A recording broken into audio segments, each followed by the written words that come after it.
بسم اللہ الرحمن الرحیم۔ السلام علیکم، ہمارے چینل میں خوش آمدید۔ یہ آدھی رات کا وقت جیسے ہی میری آنکھ کھلی تو میں نے اپنے شوہر کو دیکھا، لیکن وہ تو اپنے بستر پر موجود ہی نہیں تھے۔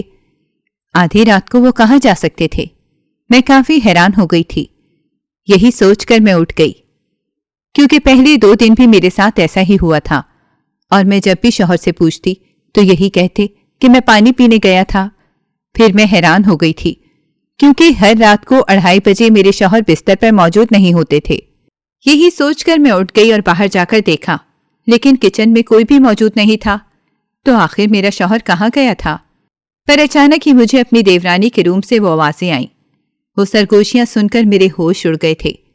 مجھ میں ہمت نہیں ہو رہی تھی کہ میں دروازہ کھول کر دیکھوں، کیونکہ اب میں جان گئی تھی کہ میرا شک بالکل صحیح نکلا ہے۔ پر آج میں نے فیصلہ کر ہی لیا تھا کہ میں اسے رنگے ہاتھوں پکڑ کر رہوں گی۔ ایک ہی جھٹکے سے میں نے وہ دروازہ کھول دیا۔ سامنے کا وہ شرمناک منظر دیکھ کر میری روح کانپ گئی تھی، کیونکہ میرا شوہر تو اپنی ہی بھابھی۔ میرا نام کلثوم ہے۔ یہ بات تب کی ہے جب میں کالج میں پڑھتی تھی۔ ابا کے ایک دوست ہمارے گھر کافی آتے جاتے تھے۔ انہوں نے مجھے پہلی نظر میں ہی پسند کر لیا تھا، اور اس طرح میرا رشتہ ان کے بیٹے شایان کے ساتھ طے ہو گیا تھا۔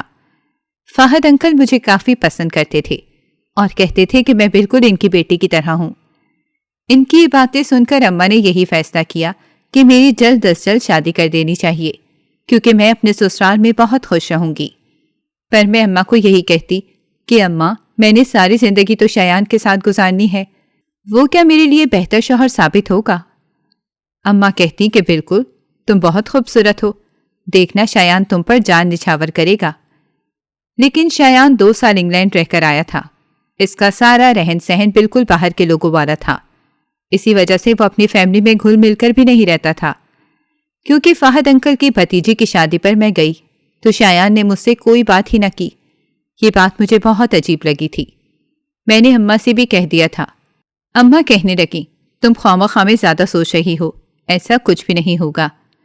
شایان شادی کے بعد تمہارے ساتھ بہت اچھے طریقے سے رہے گا اور تمہیں خوش رکھے گا۔ میں نے اماں کی بات بھی مان لی تھی۔ دن ایسے ہی گزرنے لگے تھے۔ شایان کا ایک بھائی تھا جو اس سے 3 سال چھوٹا تھا، لیکن وہ ذہنی توازن کھو بیٹھا تھا۔ نہ جانے اس کی کیا وجہ تھی، لیکن شایان اس سے کافی محبت کرتا تھا۔ اس کا نام آیان تھا۔ وہ بالکل ہی 10 سال کے بچوں کی طرح برتاؤ کرتا تھا۔ سبھی اس سے بہت پیار کرتے تھے۔ وہ مجھ سے بھی اٹیچ ہو گیا تھا۔ 1 ماہ کے اندر اندر میری شادی کی تاریخ فکس ہو گئی تھی، لیکن میرا دل بہت گھبرا رہا تھا۔ نہ جانے وہ شایان کیسا ہوگا۔ اور پھر شادی کی پہلی رات جیسے ہی شایان نے مجھ سے وہ بات کی تو میری روح کانپ گئی تھی، کیونکہ اس نے مجھے اپنی زندگی کی سب سے بڑی سچائی بتائی تھی، جسے سن کر مجھے ایسا لگا جیسے میں کسی دلدل میں پھنس گئی ہوں گی جہاں سے باہر نکلنا ناممکن ہے۔ لیکن اب وہ مجھے تسلی دینے لگا کہ تم فکر نہ کرو، تمہارا حق میں پورا کروں گا، لیکن مجھ سے کوئی اور امید نہ لگانا، کیونکہ میرا دل اسی لڑکی کے پاس ہے جس سے میں محبت کرتا ہوں، اور ابا اس لڑکی سے میری شادی نہیں کرنے دیتے تھے۔ میرا دل خون کے آنسو رونے لگا تھا کہ اس سب میں نہ جانے میری کیا غلطی تھی، مجھے کیوں سزا ملی۔ میں نے تو کافی خواب سوچے تھے کہ میرا شوہر مجھ پر جان نچھاور کرے گا۔ وہ سارے خواب تو چکنا چور ہو گئے تھے، پر یہ سچ تھا کہ میرے شوہر کو ایک لڑکی پسند تھی جو کہ انگلینڈ کی رہنے والی تھی۔ شوہر نے جیسے ہی اپنے ابا سے اس بات کا ذکر کیا تو انکل نے صاف صاف کہہ دیا کہ تمہاری شادی میں خاندانی گھر میں کروں گا، تاکہ تمہیں اچھی لڑکی مل سکے جو تمہارا خیال رکھے، نہ کہ ایسی ولایتی لڑکی سے جسے اپنے سے زیادہ کسی اور میں دلچسپی نہ ہو۔ ایسی لڑکیاں بہت ہی خود غرض ہوتی ہیں، انہیں بس پیسوں سے مطلب ہوتا ہے۔ وہ تمہیں خوش نہیں رکھے گی۔ زندگی گزارنے کے لیے خاندانی لڑکیاں بہتر ہوتی ہیں۔ لہٰذا اس کے ابا نے میرے ابا سے بات کی اور اس طرح ہم دونوں کا رشتہ طے ہو گیا تھا۔ شایان بھی کچھ نہ کر سکا۔ اس کے ابا نے اسے دھمکی دیتی تھی کہ میں تمہیں جائیداد سے آگ کر دوں گا اگر تم نے میری بات نہ مانی۔ وہ مجبور ہو گیا تھا، لیکن اب ہم لوگ بے رخی کی زندگی گزار رہے تھے۔ وہ روز ہی رات کو باہر نکل جاتا تھا۔ وہ جب بھی باہر جاتا تھا تو میرا دل بند ہو جاتا تھا۔ نہ جانے وہ کیا کرتا تھا۔ میں نے اسے کہہ دیا تھا کہ شایان تم بے شک جو بھی کرو لیکن کوئی غلط قدم مت اٹھانا۔ اگر تم اس لڑکی کے پاس جانا چاہتے ہو تو میں تمہیں یہی مشورہ دوں گی کہ تم اسی سے نکاح کر لو، لیکن یہ ناجائز رشتہ مت اپنانا۔ یہ پاکستان ہے، کوئی انگلینڈ نہیں کہ تم باہر والے رسم و رواج اپناؤ۔ وہ میری بات کا مطلب سمجھ گیا تھا تو کہنے لگا کہ نہیں، میں ایسا کام نہیں کروں گا۔ تم سے میری شادی ہو گئی ہے اور اب تم ہی میری بیوی ہو، لیکن تمہارے علاوہ میرا ایک فرینڈ سرکل ہے جو کہ مجھے بہت عزیز ہے۔ میں نہیں چاہتا کہ شادی کے بعد میں اپنے دوستوں سے تعلقات کم کر دوں اور پھر وہ یہ سمجھیں کہ میں اپنی بیوی کا ہی ہو کر رہ گیا ہوں، اسی لیے میں اپنے دوستوں سے ملنے جاتا ہوں۔ اس کے علاوہ میرا کسی لڑکی کے ساتھ بھی کوئی تعلق نہیں ہے، تم غلط نہ سمجھنا۔ اس کی یہ باتیں سن کر میرے دل کو ایک تسلی مل جاتی تھی کہ شاید وہ سچ کہہ رہا ہے، میں کچھ زیادہ ہی سوچ رہی ہوں۔ ایک دن ہم سب لوگ کھانے کی میز پر موجود تھے جب شایان اپنے ابا سے کہنے لگا کہ ابا ہمیں ایان کی بھی شادی کر دینی چاہیے۔ ایان جو بچوں کی طرح کھانا کھا رہا تھا یہ بات سن کر تو خوشی سے اچھلنے لگا تھا، کہنے لگا تھا کہ مجھے تو کسی گوری سے شادی کرنی ہے۔ شایان اس کی بات سن کر کہکہا لگانے لگا اور کہنے لگا کہ ٹھیک ہے، میرے بھائی کو جو بھی پسند ہے میں اسی کے ساتھ ہی اپنے بھائی کی شادی کروں گا۔ شایان نے ایان کو گلے لگا لیا تھا۔ ایان تو اب ڈانس کرنے لگا تھا، وہ بالکل 10 سال کے بچوں کی طرح خوش تھا۔ ساس سسر نے جیسے ہی یہ سب تماشا دیکھا تو افسوس کرنے لگے تھے اور شایان کو سمجھانے لگے کہ یہ سب کیا کر رہے ہو؟ ایان نے اگر اپنی شادی کو پکڑ لیا تو وہ پیچھے نہیں ہٹے گا اور ہم اس کی شادی کیسے کر سکتے ہیں؟ تو شایان نے ایک نظر مجھے دیکھا تھا اور پھر کہنے لگا کہ کلثوم جاؤ، میری کل بہت امپورٹنٹ میٹنگ ہے، تم میرے لیے کپڑے ریڈی کر دو۔ میں اس کی بات کا مطلب جان گئی تھی کہ وہ جو کچھ بھی کہنا چاہتا ہے وہ میری غیر موجودگی میں ہی اپنے ابا اماں سے کہنا چاہتا ہے۔ اسی لیے میں اپنے کمرے میں چلی گئی تھی کیونکہ شایان کے کپڑے تو پہلے سے ہی پریس تھے، لیکن ابھی بھی میں یہی سوچ رہی تھی کہ جانے ایسی کون سی بات ہے جو شایان مجھ سے نہیں کرنا چاہتا۔ پر اس بات کو 3-4 دن گزر گئے تھے۔ میں نے یہ بات نوٹ کی تھی کہ اب میرے ساس سسر اپنے بیٹے سے کافی خفا تھے، وہ شایان پر توجہ نہیں دے رہے تھے۔ ایسا لگ رہا تھا جیسے شایان نے ان سے کچھ ایسی بات کی ہے جس کی وجہ سے اب وہ اس سے ناراض ہو گئے ہیں۔ پھر کچھ روز بعد ہی ساس میرے پاس آئیں اور کہنے لگیں کہ کلثوم ہم ایان کی شادی کافی سادگی سے کر رہے ہیں، بس دلہن گھر آ جائے گی، اس کے علاوہ ہم کچھ بھی نہیں کریں گے، بس 3-4 جوڑے اس کے لیے لے لیں گے۔ میں ان کی بات پر حیران ہو گئی تھی۔ کہنے لگی کہ ایان ذہنی طور پر ٹھیک نہیں ہے، کون اسے اپنی بیٹی دے گا؟ تو یہ سن کر میری ساس کہنے لگی کہ تم فکر نہ کرو، لڑکی ایان کی پسند کی ہے، ایک گوری ہے جو ایان سے شادی کرنے کے لیے تیار ہے، وہی اس گھر میں آئے گی۔ میں نے جیسے ہی یہ بات سنی تو بہت حیران ہو گئی تھی، لیکن ایان بہت ہی خوش تھا۔ پھر کچھ دنوں بعد ہی ایک گوری میرے گھر آ گئی تھی جس کا نام لیزا تھا۔ اس کا رہن سہن، اٹھنا بیٹھنا سب کچھ انگریزوں والا تھا۔ اس نے گھر کے ماحول کو بدل کر رکھ دیا تھا۔ ایان اور شایان دونوں بھائی اب بہت ہی خوش تھے، لیکن جیسے ہی وہ رات آئی تو ایان تو خوشی خوشی اپنے روم میں جانے لگا۔ جب شایان نے اسے روک دیا، کہنے لگا دیکھو آنی، تمہاری بیوی بہت تھکی ہوئی ہے، اب تمہیں اپنی بیوی کو تھوڑا سا وقت دینا چاہیے۔ ایان نے جیسے ہی اپنے بھائی کی بات سنی تو خوشی خوشی کہنے لگا ہاں بھیا بالکل ٹھیک کہہ رہے ہیں، میں اپنی دلہن کو ریسٹ دینا چاہتا ہوں، میں بالکل بھی اسے تنگ نہیں کروں گا۔ یہ کہتے ساتھ ہی وہ ڈرائنگ روم میں چلا گیا تھا، جبکہ میں تو حیران ہی ہو گئی تھی کہ آخر کیسے ہو سکتا ہے اور شایان نے ایسا کیوں کیا ہے، جبکہ میں نے لیزا کو دیکھا تھا جو بہت ہی خوش تھی۔ وہ انگریزی بولتی تھی لیکن اس کی سمجھ آ جاتی تھی۔ کہنے لگی کہ شایان آپ کا بہت شکریہ، آپ نے مجھے بچا لیا۔ یہ سن کر تو میں حیران ہو گئی تھی کہ اگر وہ ایان کے ساتھ زندگی نہیں گزارنا چاہتی تو پھر اس کے ساتھ شادی کرنے پر ہاں کیوں کی تھی؟ میرے ذہن میں کافی سارے سوال تھے پر کچھ بھی نہیں کہہ سکتی تھی۔ شایان نے مجھے اتنی آزادی نہیں دی تھی کہ میں اس کے گھر کے معاملے میں دخل اندازی دے سکتی، اور اب تو میرے ساس سسر بھی میری باتوں کو کوئی اہمیت نہیں دیتے تھے، جس کی وجہ سے میرا بولنا نہ بولنا برابر تھا، اسی لیے میں چپ ہی رہتی تھی۔ لیزا اگلے دن اٹھی تو کافی اجلی ہوئی لگ رہی تھی۔ ایان اس کے پاس آیا اور کہنے لگا کہ دلہن، مجھے رات کو بہت مزہ آیا ہے، آپ کو ٹھیک سے نیند تو آئی نا؟ لیزا اس کی باتوں پر اسے پیار سے کہنے لگی کہ ہاں آنی، آپ فکر نہ کرو، اگلی رات کو بھی ایسا ہی ہوا۔ جیسے ہی ایان اپنے روم میں جانے لگا تو شایان نے اسے روک دیا تھا۔ ایسا لگنے لگا تھا جیسے شایان چاہتا ہی نہیں ہے کہ ایان اپنی دلہن کے پاس جائے۔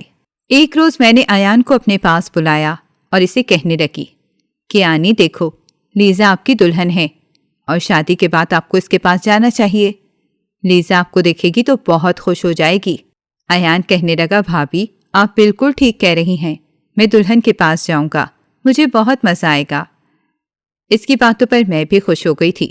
رات کو اس نے واویلا مچا دیا کہ مجھے اپنے کمرے میں ہی سونا ہے۔ سبھی حیران تھے۔ شایان کو کافی غصہ آیا۔ وہ ایان سے پوچھنے لگا ایان تمہیں کس نے کہا ہے کہ تم اپنے روم میں جاؤ گے؟ بتاؤ مجھے۔ ایان خاموش ہو گیا تھا جبکہ وہ مجھے گھور رہا تھا۔ اس نے اپنی انگلی سے میری جانب اشارہ کیا تو سبھی اب مجھے دیکھنے لگے، جبکہ میری حالت ایسی تھی کہ جیسے کاٹو تو بدن میں لہو نہیں۔ میں پھنس چکی تھی کہ اب کیا کروں۔ میں سب کو کہنے لگی کہ میں نے تو بس اسے سمجھایا تھا۔ شایان نے میرا ہاتھ دبوچا، مجھے اپنے روم میں لے گیا۔ اس نے مجھے بیڈ پر دھکا دیا کہ تم ہوش میں تو ہو؟ تم نے یہ کیا کر دیا ہے؟ اس کی بات سن کر میں حیران ہو گئی تھی۔ میں نے بھی اپنا پوائنٹ رکھا کہ تم کیا کر رہے ہو؟ تم کیوں ایان کا حق اس سے چھین رہے ہو؟ اگر تم نے اس کی شادی کر دی ہے تو اس کا یہی مطلب ہے کہ اب ان دونوں کو ایک ساتھ رہنا چاہیے۔ میری یہ بات سن کر وہ بے چینی سے چکر کاٹنے لگا اور پھر کہنے لگا کہ نہیں، ایسا نہیں ہو سکتا۔ میں بہت حیران ہو گئی تھی کہ وہ جذباتی کیوں ہو رہا ہے، لیکن ایک دم اس نے گہرا سانس خارج کیا اور پھر میرے پاس آ کر کہنے لگا دیکھو ایان ایب نارمل ہے، اگر اس نے غلطی سے کچھ ایسا ویسا کر دیا تو لیزا جیسی لڑکی کی زندگی تباہ بھی ہو سکتی ہے۔ اسی لیے ہم گھر والوں میں سے کوئی بھی نہیں چاہتا کہ ایان رات کو اپنے روم میں جائے۔ میں اس کی بات سن کر حیران ہو گئی تھی۔ دن ایسے ہی گزرنے لگے تھے جبکہ ایک روز میری ساس کہنے لگی کہ دیکھو کلثوم، اب تمہارا مقابلہ لیزا سے ہے، تمہیں چاہیے کہ تم ہر معاملے میں لیزا سے آگے رہو۔ ان کی یہ بات سن کر میں حیران ہو گئی تھی۔ ان سے کہنے لگی کہ آخر آپ کیا کہنا چاہتی ہیں؟ کہنے لگی کہ میری بات صاف ہے، تم جلدی سے ہی بچہ کرو تاکہ تمہارا اس گھر میں ایک مقام ہو۔ میں حیران تھی کہ میری ساس کو اتنی جلدی کیوں ہے۔ میں نے ان سے کہا کہ آپ کیا کہہ رہی ہیں؟ لیزا تو کبھی بھی اس گھر کو وارث نہیں دے سکے گی کیونکہ ایان کے ساتھ تو وہ رشتہ کر ہی نہیں سکے گی۔ تو خاموش ہو گئیں، پھر بولی کہ کچھ بھی ہو سکتا ہے، تم محتاط رہو۔ میں بھی یہ بات سمجھ گئی تھی، لیکن میری شادی کو 2 سال ہو گئے تھے اور مجھے کوئی خوشخبری نہیں ملی تھی۔ جبکہ میں شایان سے اس بات کا ذکر کرتی تو یہی کہتے کہ تمہیں کیوں جلدی ہے، تم کیوں چاہتی ہو کہ بچہ ہو۔ وہ تو ایسی باتیں کرتا تھا جیسے سے کوئی دلچسپی ہی نہیں ہے، جیسے وہ اولاد ہی نہیں چاہتا تھا، پر میں تو یہ سب چاہتی تھی۔ اسی لیے اسے کہنے لگی کہ مجھے ہر حال میں اولاد چاہیے۔ وہ بھی تنگ آ گیا، لیکن میں نے ایک دن خود ہی فیصلہ کر لیا کہ میں ہسپتال جا کر رہوں گی۔ میں نے جیسے ہی چیک اپ کروایا تو ڈاکٹر نے جو خبر دی وہ سن کر میرے پاؤں تلے زمین نکل گئی تھی۔ یہ کیسے ہو سکتا ہے؟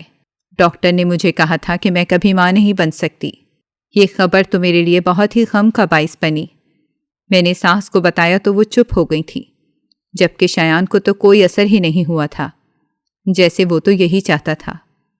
وہ مجھے کہنے لگا کہ تمہیں رونے دھونے کی کوئی ضرورت نہیں ہے، مجھے تو ویسے بھی بچہ نہیں چاہیے تھا۔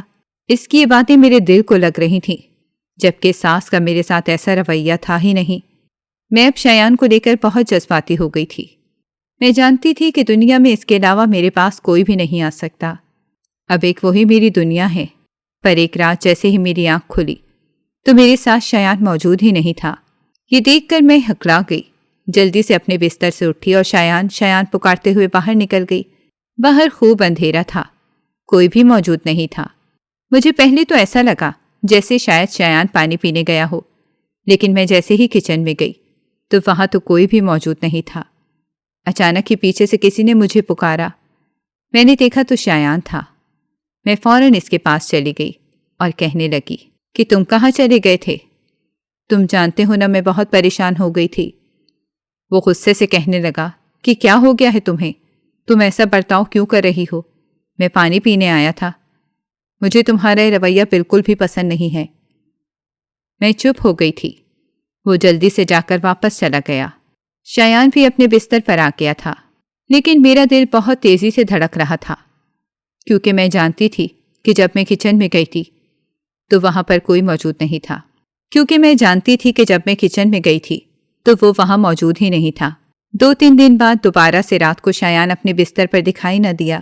یہ دیکھ کر میں حیران ہو گئی تھی کہ آخر وہ کہاں جاتا ہے، پر میں ہمت سے کام لیتی تھی۔ میں بھی اپنے روم سے باہر نکل جاتی تھی اور اسے تلاش کرتی تھی۔ وہ کچن کے آس پاس ہی کھڑا ہوتا تھا، لیکن جب میں باہر جاتی تھی تو وہ مجھے نظر نہیں آتا تھا، پر وہ مجھے پیچھے سے ہی پکارتا تھا۔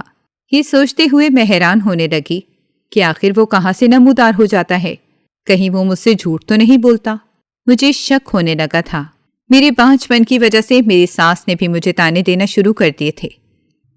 آخر کو وہ تو یہی چاہتی تھی کہ میں انہیں وارث دوں، اور جب میں اب یہ خوشخبری نہیں دے سکتی تھی تو وہ مجھ سے کوئی امید ہی نہیں لگاتی تھیں۔ میں اب ایک مورت بن کر رہ گئی تھی۔ گھر والوں کو میری کوئی پرواہ نہیں تھی۔ ہر کوئی لیزا پر ہی جان نچھاور کر رہا تھا۔ مجھے بہت جلن ہوتی تھی، کیونکہ کہیں نہ کہیں میں بھی اس گھر کی ہی بہو تھی، پر مجھے وہ رتبہ اور اعزاز نہیں مل رہا تھا جو مجھے ملنا چاہیے تھا، جبکہ لیزا نے وہ مقام ہی حاصل کر لیا تھا۔ شایان اس کے ساتھ کافی اٹیچ تھا، جبکہ ایان تو دلہن دلہن ہی پکارتا رہتا تھا۔ جبکہ رات ہوتے ہی وہ ڈرائنگ روم میں چلا جاتا تھا۔ سب لوگ یہی چاہتے تھے کہ وہ ڈرائنگ روم میں سوئے۔ لیزا کو بھی اس بات سے کوئی فرق نہیں پڑتا تھا۔ وہ بہت خوش ہو رہی تھی، لیکن ایک روز مجھے حیرانی ہوئی تھی، کیونکہ جیسے ہی دیکھا تو لیزا کافی نکھری ہوئی لگ رہی تھی۔ میں حیران ہو گئی تھی کہ صبح صبح وہ اس حلیے میں کیوں موجود ہے۔ یہاں تک سوال پیدا ہوتا تھا تو ایان تو کبھی اپنے روم میں ہی نہیں گیا تھا۔ ساس اس سے اب بہت خوش تھیں۔ میں نے فیصلہ کر لیا تھا کہ میں ایان کو لیزا کے پاس بھیج کر رہوں گی، تاکہ مجھے معلوم ہو جائے آخر ایسی کون سی وجہ ہے جو کوئی بھی نہیں چاہتا کہ وہ اس کے روم میں جائے۔ آخر ان دونوں کی شادی ہوئی تھی، وہ دونوں ایک دوسرے کے لیے حلال تھے۔ میں یہی سوچ کر ایک رات ایان کے پاس چلی گئی، پر ایان کہنے لگا کہ نہیں بھابی، مجھے اپنے روم میں نہیں جانا، بھیا نے مجھے سختی سے منع کیا ہے، آپ بھی مجھے فورس نہ کریں۔ میں جان گئی تھی کہ ایان میری باتوں میں نہیں آنے والا، وہ اپنے بھائی سے بہت پیار کرتا تھا۔ یہی سوچتے ہوئے میں اپنے روم میں آ گئی، پر اچانک ہی میں جیسے ہی لیزا کے روم سے گزری تو یہ سن کر میرے ہوش اڑ گئے تھے۔ لیزا کسی سے فون پر بات کر رہی تھی۔ وہ اس سے کہہ رہی تھی کہ جان تم کب آؤ گے؟ جیسے ہی میں نے یہ الفاظ سنے تو میری پاؤں تلے سے زمین نکل گئی تھی۔ میں جان گئی تھی کہ اس کا کسی کے ساتھ چکر ہے، پر ایسے کیسے ہو سکتا تھا؟ مجھے سب کو بتانا تھا۔ میں اپنے روم میں گئی تو اس وقت شایان کسی سے فون پر بات کر رہا تھا۔ میں نے جلدی سے ہی اس سے بات کرنے کی کوشش کی۔ اس نے فوراً فون بند کیا اور کہنے لگا کہ ہاں کیا ہوا ہے بولو۔ میں نے اسے کہا کہ شایان آپ کو پتہ ہے لیزا بھی کسی سے فون پر بات کر رہی تھی اور اسے کہہ رہی تھی کہ جان تم کب آؤ گے؟ میری بات سن کر شایان کے رنگ اڑ گئے تھے۔ کہنے لگے تم کہنا کیا چاہتی ہو کہ لیزا صحیح لڑکی نہیں ہے، وہ ایان کے لیے ٹھیک نہیں ہے، وہ اسے دھوکہ دے رہی ہے۔ یہ سب باتیں سن کر میرا منہ بند ہو گیا تھا۔ میرے پاس کوئی بات ہی اب نہیں بچی تھی۔ میں جلدی سے سونے لگی تھی۔ آدھی رات کو مجھے ایسے لگا جیسے کہ کوئی میرے کمرے کے باہر نکلا ہو۔ میری آنکھ فوراً کھل گئی تھی۔ میں جیسے ہی گئی تو وہ منظر دیکھ کر میرے ہوش اڑ گئے تھے، کیونکہ لیزا کے روم کا دروازہ بھی بند ہوا تھا۔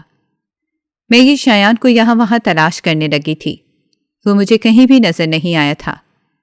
اچانک ہی کچھ دیر بعد اس نے مجھے پیچھے سے پکارا، کہنے لگا کہ تم کب تک یہ حرکتیں چھوڑو گی؟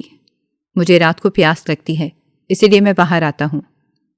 میں شایان کو کہنے لگی کہ ٹھیک ہے شایان، میں آپ کے لیے کھل نکال لیتی ہوں۔ میں نے جلدی سے ہی ایک بوتل فریج سے نکالی اور کمرے میں لے گئی۔ ان کی جگہ والے سائڈ ٹیبل پر رکھ دی تھی اور شایان کو کہنے لگی کہ دیکھیں شایان، میں نے آپ کا یہ مسئلہ بھی حل کر دیا ہے، اب آپ کو رات کو پانی پینے باہر نہیں جانا پڑے گا، وہ پانی تو آپ کے سائڈ پر ہی موجود ہوگا۔ شایان نے میری بات سنی تو اس کا منہ بند ہو گیا تھا۔ ایک ہفتہ ایسے ہی گزر گیا تھا، جب اچانک ہی ایک روز میری ساس نے شور مچایا تھا اور مجھے گلے سے لگا کر کہنے لگیں کہ مبارک ہو اس گھر میں وارث آنے والا ہے۔ یہ خبر سنتے ہی میں سکتے میں آ گئی تھی کہ آخر کیسے ہو سکتا ہے۔ مجھے سمجھ نہیں آ رہی تھی کہ میری ساس کو کیا ہو گیا ہے، کیونکہ جہاں تک مجھے لگتا تھا لیزا تو ایان کے ساتھ کبھی رہ ہی نہیں رہی تھی۔ اچانک ہی مجھے لیزا کی وہ باتیں یاد آنے لگی تھیں جو وہ بند کمرے میں کسی کے ساتھ کر رہی تھی۔ میں جان گئی تھی کہ لیزا اگر امید سے ہے تو یہ بچہ اسی کا ہے، لیکن میں ساس کو کیسے بتاتی؟ ساس تو بہت ہی زیادہ خوش تھیں، لیکن پھر ساس ایان کو کہنے لگیں کہ مبارک ہو ایان، آپ باپ بننے والے ہو۔ ایان نے جیسے ہی یہ خبر سنی تو وہ ناچنے لگا۔ میں نے اپنی ساس کو کہا کہ آپ لوگ ہی تو ایان کو اس روم میں جانے نہیں دیتے تھے، تو پھر ایسا کیسے ہو سکتا ہے؟ میری ساس کہنے لگیں کہ تم چپ کر جاؤ، کیوں نظر لگاتی ہو؟ میرا ایان بے شک بیمار ہے، لیکن اسے ساری خبر ہے۔ یہ بات سن کر میں حیران ہو گئی تھی۔ ایک روز میں نے ایان کو اپنے پاس بلایا اور کہنے لگی کہ ایان، کیا وہ بیبی جو اس دنیا میں آ رہا ہے وہ آپ کا ہی ہے؟ وہ میری بات سن کر ناراض ہو گیا اور کہنے لگا کہ گندی بھابی، آپ کیسی باتیں کر رہی ہو؟ میں آپ کی کمپلین بھیا سے کروں گا، دیکھنا وہ آپ کو خوب ماریں گے۔ میں بہت بوکھلا گئی تھی کہ اگر ایان نے ساری باتیں شایان کو بتا دیں تو پھر میری خیر نہیں۔ میں اس سے معافی مانگنے لگی کہ سوری ایان، مجھے معاف کر دو۔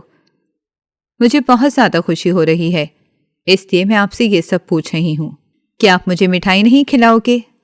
وہ خوش ہو گیا تھا، اسے وہ بات بھول گئی تو میں نے سکھ کا سانس لیا تھا، لیکن میں جانتی تھی کہ یہ بچہ ایان کا تو ہو ہی نہیں سکتا۔ مجھے لیزا پر بہت شک ہو رہا تھا، لیکن لیزا نے بہت کم وقت میں ہی گھر والوں کو اپنے اشارے پر نچانا شروع کر دیا تھا۔ وہ بہت ہی تیز لڑکی تھی، میں اس سے کبھی بھی نہیں جیت سکتی تھی۔ میں یہ بات جان گئی تھی۔ مجھے وہ دن یاد آنے لگے تھے جب میری ساس مجھے کہتی تھی کہ تم آگے رہو گی، ہر چیز میں پہلے تمہارا حق بنے گا، لیکن جب بھی میں نے اپنی ساس کو بتایا کہ میں ماں نہیں بن سکتی، تب سے ہی انہوں نے مجھے نیچے گرا دیا تھا۔ انہوں نے ایک پل میں مجھے عرش سے فرش پر لا ٹپکا تھا۔ میں بہت پریشان ہو گئی تھی۔ ایک روز شایان کہنے لگا کہ مجھے بزنس میٹنگ پر جانا ہے، 1 ہفتہ لگ جائے گا، تم میکے چلی جاؤ۔ میں نے انکار کر دیا کہ مجھے یہیں پر رہنا ہے، لیزا کی حالت ٹھیک نہیں ہے تو میں لیزا کا دھیان رکھوں گی۔ میری بات سن کر وہ کہنے لگا کہ دیکھو، تمہیں لیزا کی فکر کرنے کی کوئی ضرورت نہیں ہے، تم اپنے میکے چلی جاؤ اور اپنی چھٹیاں مناؤ۔ لیکن میں بھی ڈٹ گئی تھی کہ مجھے میکے نہیں جانا، کیونکہ میں نے اپنا ایک کام کرنا تھا۔ میں جاننا چاہتی تھی کہ لیزا کا کس کے ساتھ چکر ہے۔ میرے شوہر تو باہر چلے گئے تھے۔ اس ساتھ جیسے ہی مجھے لیزا کے کمرے سے کسی کی آواز آئی تو میں نے فوراً ہی ارادہ کر لیا تھا کہ میں یہ دیکھ کر رہوں گی کہ لیزا کے ساتھ کون ہے۔ میں نے ایک ہی جھٹکے سے دروازہ کھولا تھا اور سامنے کا منظر دیکھ کر میری روح کانپ گئی تھی۔ مجھے ایسا لگ رہا تھا جیسے کسی نے مجھے کھائی میں دھکیل دیا ہو، کسی نے میری پیٹھ پر خنجر گھونپا تھا۔ میں اپنے شوہر کو نفرت بھری نگاہوں سے دیکھ رہی تھی، جس کی آنکھوں میں شرمندگی کی کوئی رمق بھی نہیں باقی تھی، لیکن میرا بس نہیں چل رہا تھا کہ میں لیزا کو دھکے دے کر گھر سے باہر نکال دوں۔ میں جانتی تھی کہ میں شایان کے ساتھ تو یہ سب نہیں کر سکتی۔ میں آپے سے باہر ہو گئی تھی۔ غصے سے میں نے لیزا کی جانب قدم بڑھائے اور اسے بازو سے دبوچ کر گھر سے باہر نکالنے لگی، جب اچانک ہی شایان نے مجھے روک دیا تھا۔ اس نے میرا ہاتھ تھام لیا تھا اور کہنے لگا، خبردار جو تم نے ایسی حرکت کی، تمہاری ہمت بھی کیسے ہوئی، تم نے اس پر ہاتھ بھی کیسے اٹھایا؟ اس کی یہ باتیں مجھے کانٹوں کی طرح چبھ رہی تھیں، پر میں کیا کرتی، چلانے لگی تھی۔ اگر تم نے ذرا سی بھی بات کی تو میں پولیس کو بتا دوں گی کہ تم نے مجھے دھوکہ دیا ہے، تم نے یہ باتیں مجھ سے چھپائی ہیں، تم اس کے ساتھ ناجائز تعلقات بنا رہے تھے، تمہیں شرم نہیں آئی، تم مجھے دھوکہ دے رہے تھے۔ میری چیخیں سن کر سب گھر والے جمع ہو گئے تھے، جبکہ پتہ نہیں ایان کہاں تھا۔ لیزا تو ایک جانب کھڑی تھی، کہنے لگی کہ نہیں کلثوم، تم غلط سمجھ رہی ہو، میری اس میں کوئی غلطی نہیں ہے۔ میں نے اسے چپ کروایا کہ تم جیسی عورتیں ہی عورت کا گھر خراب کرتی ہیں۔ وہ کافی رونے لگی تھی۔ شایان نے اچانک ہی مجھ پر ہاتھ اٹھا دیا تھا اور کہنے لگا، خبردار جو تم نے اور کوئی بات کی، تم لیزا کی حالت تو دیکھو، اس کے پیٹ میں میرا بچہ ہے۔ یہ سنتے ساتھ ہی میرے ہوش اڑ گئے تھے، لیکن اس سے پہلے جب میں کچھ اور بولتی، میری ساس میرے پاس آئی اور کہنے لگیں، ہمیں معاف کر دو کلثوم، لیزا ایان کی نہیں بلکہ وہ شایان کی دوسری بیوی ہے۔ یہ سنتے ساتھ ہی میرے سر پر آسمان گر گیا تھا۔ مجھے ہوش نہیں آ رہا تھا کہ میں یہ کیا سن رہی ہوں۔ میرا سر گھومنے لگا تھا۔ وہ سارے لوگ مجھے گھومتے ہوئے دکھائی دے رہے تھے۔ ایسا لگ رہا تھا جیسے سب کے سب مل کر مجھے بے وقوف بنا رہے ہوں۔ شایان تو بہت ہی پرسکون تھا۔ اچانک لیزا بے ہوش ہو گئی تھی۔ شاید اس کا وقت آ گیا تھا۔ شایان جلدی سے اسے اسپتال لے کر گیا۔ شایان بہت ہی زیادہ پریشان تھا۔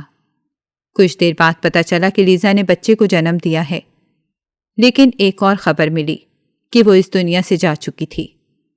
پتہ نہیں کیوں میرے دل کو بہت سکون ملا تھا، پر لیزا کا اس میں کوئی قصور نہیں تھا۔ وہ تو اس کی دوسری بیوی تھی۔ میں نے فیصلہ کر لیا تھا کہ اب میں شایان کے ساتھ ایک پل بھی نہیں رکوں گی۔ میں نے اسے خلا کا نوٹس بھجوا دیا تھا اور اس کے گھر سے جا چکی تھی، پر میں بہت ہی پریشان تھی۔ میں جانتی تھی کہ انہوں نے ایان کے ساتھ بھی دھوکہ کیا ہے۔ اسے بھی یہی دکھایا تھا کہ لیزا اس کی بیوی ہے، لیکن ایان مجھے کہیں بھی نہیں دکھا تھا۔ ایک روز اچانک ہی میری نظر ایان پر پڑی، جو ایک ریڑھی سے کلفی کھا رہا تھا۔ اس کے ساتھ میری ساس کھڑی تھی۔ یہ دیکھ کر میں حیران ہو گئی تھی۔ میری ساس کچھ خریدنے چلی گئیں، جبکہ ایان اب اکیلا تھا۔ میں نے یہ موقع اچھا جانا اور اس کے پاس چلی گئی۔ وہ مجھے دیکھ کر خوش ہونے لگا اور کہنے لگا کہ بھابھی جی آپ کہاں چلی گئی ہیں؟ آپ نے بھیا کو کیوں چھوڑ دیا؟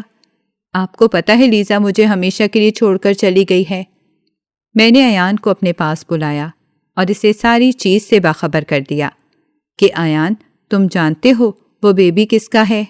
وہ خوشی خوشی کہنے لگا وہ بیبی میرا ہے، پر شایان بھیا بھی اسے اتنا ہی پیار کرتے ہیں۔ میں نے اس کی بات سنی تو بولی، نہیں آنی، آپ کو سب نے جھوٹ بتایا ہے، وہ آپ کا نہیں بلکہ شایان بھیا کا بیبی ہے۔ میری بات سن کر ایان کہنے لگا کہ نہیں بھابھی، شایان بھیا سے ناراض ہے۔ میری بات سن کر ایان کہنے لگا کہ نہیں بھابھی، شایان بھیا آپ سے ناراض ہے، اسی لیے آپ مجھ سے ایسی باتیں کر رہی ہیں۔ میں نے اسے کہا کہ نہیں، لیزا تو آپ کی بیوی تھی ہی نہیں، وہ تو شایان کی بیوی ہے۔ آپ سے گھر والوں نے جھوٹ بولا ہے۔ اتنے میں مجھے دور سے ساس دکھائی دی تو میں جلدی سے ہی اس سے دور جا کر چھپ گئی تھی، پر میں نہیں جانتی تھی کہ اس کے بعد کیا ہوا تھا۔ دن ایسے ہی گزرنے لگے تھے۔ ایک روز شایان میرے گھر پر آیا اور کہنے لگا کہ تم واپس آ جاؤ، میں بہت شرمندہ ہوں۔ لیکن مجھے کوئی شرمندگی نہیں تھی، میں نے ڈٹ کر فیصلہ کر لیا تھا۔ اس کے کچھ دن بعد ہی ایان گھر پر آیا اور کہنے لگا کہ پلیز بھابھی، میں پوری سچائی جان گیا ہوں۔ میں جانتا ہوں کہ بھیا لیزا کو پسند کرتے تھے۔ انہوں نے مجھے بدھو بنایا تھا اور یہی دکھایا تھا کہ میری شادی لیزا سے ہو گئی ہے، پر اصل میں تو شادی ان کی لیزا سے ہوئی تھی۔ وہ وہی لڑکی تھی جس کے پیچھے بھیا پاگل تھے اور اس سے شادی کرنا چاہتے تھے، پر اماں ابا نے اس کی شادی آپ سے کروا دی تھی۔ اماں ابا کو پتہ چلا کہ بھائی نے چھپ کر اس سے شادی کر لی ہے، تو وہ بہو بنا کر لیزا کو گھر لے آئے تھے، پر وہ آپ کو بھی یہ سب بتانا چاہتے تھے کیونکہ وہ جانتے تھے کہ آپ گھر سے چلی جائیں گی، اسی لیے انہوں نے آپ سے جھوٹ بولا اور وہ میری بیوی بن کر اس گھر میں رہنے لگی تھی۔ اس طرح وہ بیبی بھی شایان بھیا کا ہی تھا۔ میں نے ایان کی باتیں سنی تو مجھے حیرانی نہیں ہوئی تھی، مجھے دھوکے باز شخص پر ہی غصہ تھا۔ میں نے فیصلہ کر لیا تھا کہ میں کبھی بھی اس کے پاس نہیں جاؤں گی، لیکن میں نہیں چاہتی تھی کہ میں ایان کو ایسے ہی خالی ہاتھ بھیج دوں، اسی لیے میں اس کے ساتھ سسرال آ گئی تھی۔ ان سب نے مجھے جیسے ہی دیکھا تو سب بہت خوش ہو گئے تھے۔ میں نے اس بچے کو دیکھا جو بالکل شایان پر گیا تھا۔ مجھے اس سے بھی نفرت محسوس ہو رہی تھی، لیکن یہ قدرتی طور پر ہو رہا تھا۔ مجھے شایان اور اس کے ساتھ موجود بچے سے بہت نفرت محسوس ہو رہی تھی، پر ایان مجھے کہنے لگا کہ دیکھو بھابھی، میں نے بھیا کو معاف کر دیا، میں نے اماں ابا کو معاف کر دیا، آپ بھی بھیا کو معاف کر کے اچھی زندگی گزارنے لگ جائیں، کیونکہ آپ کا بیبی نہیں ہو سکتا تھا، کیا پتہ اللہ پاک نے یہی چاہا ہو، اور دیکھیں اب یہ بیبی آپ کا ہو گیا ہے۔ ایان کہنے کو تو دماغی طور پر ٹھیک نہیں تھا، لیکن مجھے اس کی باتیں بالکل ٹھیک لگ رہی تھیں۔ وہ ایسے سمجھداروں والی باتیں کر رہا تھا کہ مجھے اس پر ٹوٹ کر پیار آ رہا تھا۔ میں نے اگر اس گھر میں رہنے کا فیصلہ کیا تھا تو وہ صرف ایان کی وجہ سے کیا تھا۔ مجھے اس گھر میں کسی سے بھی کوئی لگاؤ نہیں تھا۔ میں اس کی خاطر یہ سب کر رہی تھی۔ ایان کو اس بچے سے کافی لگاؤ تھا، جس کی وجہ سے میں بھی اس بچے کے ساتھ بالکل ٹھیک رہ رہی تھی۔ پر جب بھی اس بچے کو دیکھتی تھی تو مجھے شایان کا چہرہ دکھائی دیتا تھا۔ ایک روز رات کو ساس میرے پاس آئیں اور کہنے لگیں کہ پلیز کلثوم مجھے معاف کر دو، میں اپنے بیٹے کی خاطر یہ سب کر رہی تھی۔ میں کیا کرتی؟ میں تمہیں بھی نہیں چھوڑنا چاہتی تھی۔ میں جانتی ہوں کہ تم بہت اچھی لڑکی ہو، لیکن میرے بیٹے نے یہ سب کچھ کر دیا تھا۔ اس نے ہی لیزا سے چھپ کر شادی کی تھی۔ اس کی خاطر ہی ہمیں یہ سب کرنا پڑا تھا۔ میں اسی لیے تمہیں کہتی تھی کہ تم اولاد پیدا کر لو تاکہ تم اس گھر میں اپنا ہی مقام بنا لو، لیکن قدرت کو کچھ اور ہی منظور تھا۔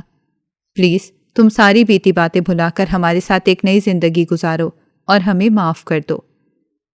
میں نے اپنی ساس کی بات سنی تو ساس کو معاف کر دیا تھا، لیکن میں چاہ کر بھی پہلے جیسی کلثوم نہیں بن سکتی تھی اور شایان کے ساتھ اس طرح نہیں رہ سکتی تھی جس طرح میں پہلے رہتی تھی، کیونکہ اب میں بدل گئی تھی اور میرا دل اب پتھر کا بن چکا تھا۔